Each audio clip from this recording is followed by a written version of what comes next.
India market invest মাইন্ডসেটে আপনাদের স্বাগত। যা চাই নতুন এসেছেন তাদেরকে হলো প্লিজ চ্যানেলটাকে সাবস্ক্রাইব করবেন, লাইক করবেন, বেল আইকনটা প্রেস করবেন, তার সাথে অল বাটনটা প্রেস করবেন, নোটিফিকেশন সঙ্গে সঙ্গে আপনাদের কাছে গিয়ে পৌঁছাবে। NALCO national aluminium company limited. তো স্যার এই কোম্পানিটাকে দেখলে দেখাবে, দেখুন এই কোম্পানিটা আজকের দিনে প্রায় 11%-এর কাছাকাছি ভালো একটা আপসাইড মুভমেন্ট দেখিয়েছে। তার পাশাপাশি হিন্ডালকো ইন্ডাস্ট্রিজ লিমিটেড, এই কোম্পানিটাকেও দেখলে দেখাবে, এই কোম্পানিটাও কিন্তু প্রায় 5.5%-এর কাছাকাছি ভালো একটা আপসাইড মুভমেন্ট দেখাচ্ছে। বিধানটাকে দেখলেও দেখা যাবে, দেখুন এই কোম্পানিটাও কিন্তু 4.5%-এর কাছাকাছি ভালো একটা মুভমেন্ট দেখাচ্ছে। তো এইভাবে দেখলে দেখা যাবে প্রতিকটা স্টিল সেগমেন্টের কোম্পানিগুলো, মেটাল সেগমেন্টের কোম্পানিগুলো ভালো মুভমেন্ট দেখাচ্ছে। দেখানোর পিছনে কারণ কি, চলুন কারণটা একটু বোঝার চেষ্টা করি। স্যার নালকো, হিন্ডালকো, বিধান্তা এই কোম্পানিগুলো এতটা ভালো মুভমেন্ট দেখানোর পিছনে কারণ যদি বলেন, কারণ হচ্ছে চায়না। দেখুন এই আর্টিকেল দেখলে দেখাবে Monday after the aluminium price went up over the weekend after China finance ministry কি বলেছে, propose to reduce the cancel export tax rebates for commodity including copper and aluminium effective 1 December. তো sir 1 December থেকে কিন্তু এটা চালু হতে চলেছে, যার জন্যে বলতে পারেন এই মেটাল সেক্টরের কোম্পানিগুলো ভালো মুভমেন্ট দেখাচ্ছে। তার মধ্যে কিন্তু স্টিল কোম্পানিগুলো রয়েছে বলতে পারেন, যেখানে যেখানে ন্যালকো সবচেয়ে ভালো মুভমেন্ট দেখিয়েছে। তার পাশাপাশি হিন্ডালকো বলুন, বিধান্তা, টাটা স্টিল এরাও কিন্তু ভালো মুভমেন্ট দেখিয়েছে। যেখানে চায়না এই যে লং স্ট্যান্ডিং ট্যাক্স যেটা বলছে সেটাকে রিডিউস করার জন্যেই কিন্তু, যেটা 1 ডিসেম্বর থেকে চালু হতে চলেছে, সেই জন্যই কী করছে, sharply rally in aluminium price. তো স্যার এই জন্যেই কিন্তু বলতে পারেন on the London metal exchange on ফ্রাইডেতে ভালো একটা র্যালি দেখিয়েছে। তার ফলস্বরূপ কিন্তু আজকে আমাদের ইন্ডিয়ান মার্কেটে এই কোম্পানিগুলো ভালো মুভমেন্ট দেখাচ্ছে। ইজিটি প্ল্যানার, এই কোম্পানিটাকে দেখলে দেখাবে, দেখুন কোম্পানিটা চলছে কত, 30-এ। আজকের দিনে কোম্পানিটা অনলি ফর 0.50% একটা ভালো আপসাইড মুভমেন্ট দেখাচ্ছে। কিন্তু এই মুভমেন্টটা অনলি দেখালেও কোম্পানিটা কিন্তু নিচের থেকে অনেকটা ভালো মুভমেন্ট দেখিয়েছে। দেখুন অ্যাপ্রক্সিমেট দেখলে দেখাবে নিচের থেকে কিন্তু প্রায় 4%-এর কাছাকাছি একটা ভালো মুভমেন্ট দেখিয়েছে একদম ডে লো থেকে। তো কোম্পানিটাকে নিয়ে কিন্তু একটা ভালো নিউজ পাওয়া যাচ্ছে। চলুন নিউজটা কী পাওয়া যাচ্ছে সেটা একটু দেখি। কোম্পানিটা কিছুদিন আগে 1:1 বোনাস ডিক্লেয়ার করেছিল। তো বোনাস তো কোম্পানিটা ডিক্লেয়ার করেছে, সেই বোনাসটা কবে থেকে এফেক্ট হবে তার জন্য রেকর্ড ডেট দরকার। রেকর্ড ডেটের জন্য কি দরকার, শেয়ার হোল্ডারদের অ্যাপ্রুভাল। তো শেয়ার হোল্ডারদের অ্যাপ্রুভাল চলে এসছে এবং তার পাশাপাশি রেকর্ড ডেটও কিন্তু চলে এসছে। তো চলুন দেখে নিই রেকর্ড ডেটটা কবে।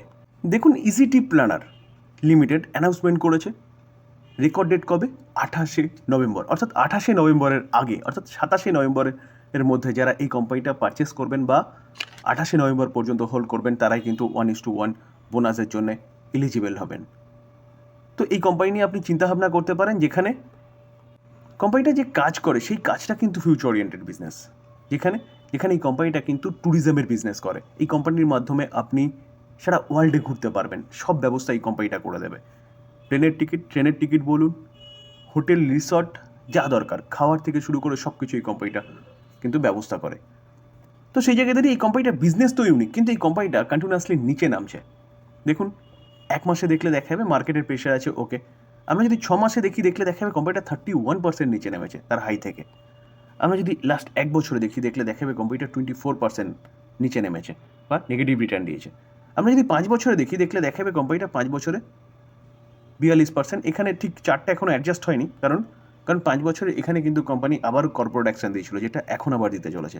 চার্ট অ্যাডজাস্ট হয়নি বলে আমরা ঠিকঠাক ডেটাটা পাচ্ছি না 5 বছরে। তো কোম্পানি বিজনেস করে ফিউচার ওরিয়েন্টেড। তো সেই জায়গায় দাঁড়িয়ে কিন্তু এই কোম্পানি নিয়ে আপনি চিন্তাভাবনা করতে পারেন, কিন্তু স্যার লং টার্মের জন্য, যেখানে কোম্পানিটা কিন্তু স্মল ক্যাপ ক্যাটাগরির কোম্পানি। তো বোনাস দিতে চলেছে 1:1 রেশিওতে, সেই বোনাসের রেকর্ড ডেট কোম্পানি ডিক্লেয়ার করেছে।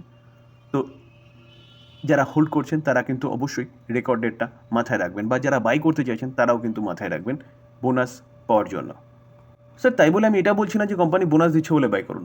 যদি আপনার কোম্পানির বিজনেস ভালো লাগে তাহলে গিয়ে বাই করবেন, অবশ্যই অ্যানালাইসিস করে। হিন্দুস্তান অ্যারোনটিক লিমিটেড, কোম্পানিটাকে দেখলে দেখা যাবে, দেখুন আজকের দিনে কোম্পানিটা 0.65% একটা আপসাইড মুভমেন্ট দেখাচ্ছে। যেখানে কোম্পানিটা যখন ওপেন হয়েছিল না, ওপেন কিন্তু খুব ভালো হয়েছিল এবং সেখান থেকে মার্কেটের প্রেশারের জন্য কন্টিনিউয়াসলি কোম্পানিটা নিচেই এসছে। আমরা যদি দেখলে দেখা যাবে ওপেন হয়েছিল 4189, সেখান থেকে কিন্তু হাই মেরেছিল কত, 248, তারপরে কোম্পানির নিচে চলে এসছে এবং 4115-তে ট্রেড করছে। তো এই কোম্পানিটাকে নিয়েও কিন্তু ভালো নিউজ পাওয়া যাচ্ছে, যেখানে এই কোম্পানিটা তার সেগমেন্টে যে বিজনেস করে সেই বিজনেস কিন্তু মনোপলি বিজনেস করে। এই কোম্পানিটা ছাড়া আর কোনো কম্পিটিটর নেই। তো চলুন নিউজ কী পাওয়া যাচ্ছে সেটা দেখি। স্যার, আমরা যে নিউজটা নিয়ে আলোচনা করতে চলেছি সেটা কিন্তু ইন্ডিয়ান ডিফেন্স রিসার্চ উইং থেকে পাওয়া যাচ্ছে। তো চলুন নিউজটা কি দেখুন না। HAL Indian multi role helicopter set for 2027 roll out, অর্থাৎ কোম্পানিটা কিন্তু মাল্টি রোল হেলিকপ্টার ম্যানুফ্যাকচারিং করতে চলেছে এবং তার টাইম পিরিয়ড কী রেখেছে 2027। দেখুন এই আর্টিকেল দেখলে দেখাবে Hindustan aeronautic limited HAL is preparing to debut, কী করতে চলেছে, the first ground test vehicles and prototype of its 13-ton medium lift India multi role helicopter by 2027, অর্থাৎ 2027-এর মধ্যে কিন্তু এই হেলিকপ্টার এটা কিন্তু তৈরি করতে চলেছে কে HAL। যেখানে এর যে প্রয়োজনীয়তা সেটা কি বলছে, যে মিলিটারি অ্যান্ড সিভিল এভিয়েশন এর জন্য কিন্তু বা নিড বলতে পারেন, যেখানে এই দুটো ক্ষেত্রে কিন্তু এই হেলিকপ্টারটা কাজে লাগাতে যেতে পারে।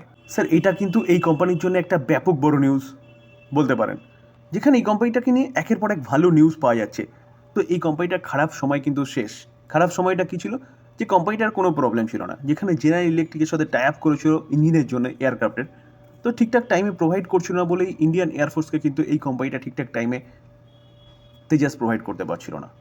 তার জন্য কোম্পানিটা তার হাই থেকে নিচে এসছে। হাই কত মেরেছিল 5674, সেখান থেকে কিন্তু কোম্পানিটা এখন ট্রেড করছে 4111-তে, যেখানে কোম্পানির রেজাল্ট ডিক্লেয়ার করেছিল, রেজাল্টও কিন্তু ফাটাফাটি করেছিল।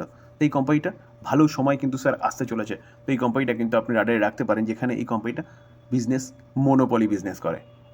স্যার, যতগুলো PSU ব্যাংক আছে তার মধ্যে নাম্বার 1 বলতে হয় SBI-এর কথা, যেখানে SBI কিন্তু ভারতবর্ষের PSU ব্যাঙ্কগুলোর মধ্যে সবচেয়ে বড় ব্যাঙ্ক। তো এই ব্যাঙ্কটা কন্টিনিউয়াসলি ভালো পারফরমেন্স করছে। আজকের দিনে দেখলে দেখা যাবে ব্যাঙ্কটা কিন্তু 1%-এর ওপর একটা আপসাইড মুভমেন্ট দেখাচ্ছে, যেখানে এক বছরে যদি দেখলে দেখা যাবে 8%। আমরা যদি কোম্পানিটার 5 বছর দেখলে দেখা যাবে 147%। তো আমরা একটু আগে BSE সাইড থেকে দেখছিলাম, যার জন্য ঠিকঠাক শো করছিল না। আমরা NSE-তে চলে এসেছি, যার জন্য ঠিকঠাক দেখা যাচ্ছে। আমরা যদি এক বছরের চার্ট দেখলে দেখা যাবে 44% রিটার্ন দিয়েছে। তো স্যার, এই ব্যাংকটাকে নিয়ে কিন্তু দুটো ভালো নিউজ পাওয়া যাচ্ছে, যেখানে এই ব্যাংকটা কিন্তু আপনি লং টার্মের জন্য চিন্তা ভাবনা করতে পারেন। হাই কত মেরেছে 912, সেখান থেকে কিন্তু অনেকটা ডিসকাউন্টে চলছে 813-তে। চলুন নিউজ কী পাওয়া যাচ্ছে সেটা একটু দেখে নিই। প্রথমত যে নিউজের নিয়ে আলোচনা করতে চলেছি সেটা কিন্তু আজকেরই নিউজ, যেখানে SBI ওপেন করতে চলেছে 500টা নতুন branches in the financial year 25-এর মধ্যে। শেষ কে বলছে এটা? আমাদের অর্থমন্ত্রী নির্মলা সীতারামন। তো কোম্পানির 500টা ব্রাঞ্চ ওপেন করতে যাচ্ছে মানে কি, অবভিয়াসলি কোম্পানির বিজনেস আরও গ্রো করবে। তার পাশাপাশি কোম্পানি আরও একটা নিউজ পাওয়া যাচ্ছে কোম্পানিটাকে নিয়ে, যেখানে SBI ফান্ড রাইজ করতে চলেছে কত 10,000 crore through 15 years infrastructure bond.